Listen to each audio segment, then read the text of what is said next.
The Adventures of Sky, the wheelchair hero in the bustling city of Crestview. There was a boy named Sky who had the heart of a superhero. Sky had always dreamed of saving the world, just like the heroes in his favorite comic books. But Sky was different from most heroes. He used a wheelchair. Some people thought that meant he couldn't do amazing things, but Sky knew better. He believed that true strength didn't come from how fast you could run or how high you could jump. It came from within. One ordinary afternoon, while Sky was working on a project in his room, something extraordinary happened. The sky outside darkened, and the air crackled with energy. Suddenly, a beam of light shot down from the clouds, and in its glow, a small, glowing device appeared on Sky's desk. It looked like a wristband, sleek and metallic, with a symbol of wings etched into it. Sky's eyes widened as the wristband spoke in a clear, robotic voice. "Greetings, Sky. You have been chosen to become the next guardian of the skies. The world is in danger, and only you can save it." Sky blinked in disbelief. "Me? But I'm just a kid in a wheelchair." The wristband glowed brighter. "It is not your legs that make you strong, Sky. It is your courage, your heart, and your belief in yourself. Put on the wristband, and you will unlock the powers of the skies." With a deep breath, Sky fastened the wristband around his wrist. As soon as it clicked into place, his wheelchair transformed before his eyes. The wheels expanded and glowed, turning into sleek, high-tech hovercrafts that allowed him to float above the ground. His body felt lighter, and energy surged through him. "I'm flying!" Sky exclaimed, his heart racing with excitement. "This is amazing!" The wristband spoke again. "You are now Sky, the guardian of the skies. Your mission is to stop the villain known as Dr. Tempest, who has created a weather machine that is threatening to destroy the city. You must act quickly. Only you can save Crestview." With newfound confidence and his hoverchair humming beneath him, Sky shot out of his bedroom window and into the sky. His adventure as a superhero had just begun. The battle begins as Sky soared through the air. He could see the dark storm clouds gathering over the city. Lightning flashed, and strong winds began to howl through the streets.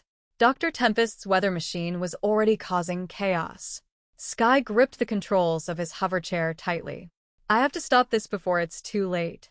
He flew toward the center of the city, where the weather machine stood on top of a tall skyscraper, its metal arms crackling with electricity.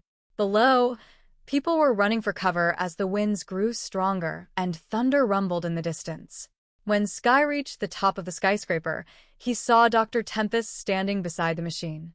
Dr. Tempest was a tall, menacing figure with wild silver hair and glowing red goggles.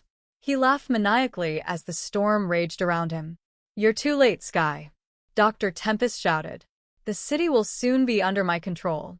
No one can stop me now." Sky hovered above the skyscraper, his heart pounding. He knew this wasn't going to be easy, but he wasn't going to back down. "You're wrong, Dr. Tempest. I'm here to stop you," Dr. Tempest sneered. "You? You're just a kid in a wheelchair. What can you possibly do?" Sky grinned, feeling the power of the skies coursing through him. "I'm more than just a kid in a wheelchair. I'm a superhero."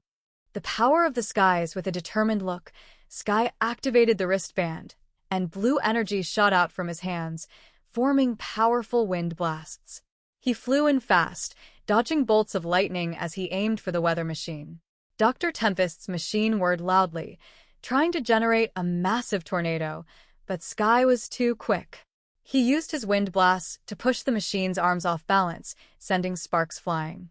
The machine trembled and sputtered, but it wasn't destroyed yet. "You think you can stop my machine?" Dr. Tempest shouted. "You'll never defeat me." But Sky had a plan. He soared higher into the sky, using his hoverchair to gain speed. The wind rushed past him, and the city lights sparkled below. As he reached the peak of his flight, Sky focused all his energy into one powerful attack.